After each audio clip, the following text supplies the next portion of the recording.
Para pejabat negara semakin banyak terjerat tindak kasus korupsi. Undang-undang terkait tindak kasus korupsi harus perlu dikaji agar kedepannya bisa menimbulkan efek jera bagi koruptor.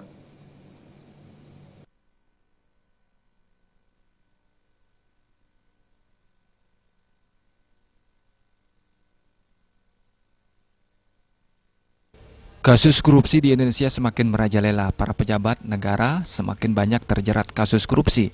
Pengamat hukum Pastika Adnyana menyatakan hukum di Indonesia yang menindak kasus korupsi perlu dikaji. Latar belakang dan dasar hukum di Indonesia adalah dari Belanda. Jangan sampai hukum di Indonesia menjerat seseorang yang tidak melakukan tindak korupsi.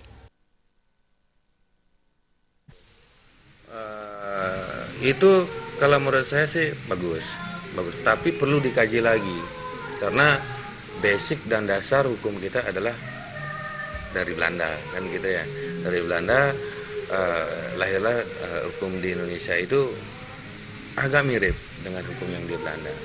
Cuma sekarang ini persentase kapasitas itu seperti apa? Jangan sampai dipelajari bahwa ada begini loh, suatu kasus bahwanya dia dijerat, tapi perumpamaannya dia dijerat dalam situasi like or dislike.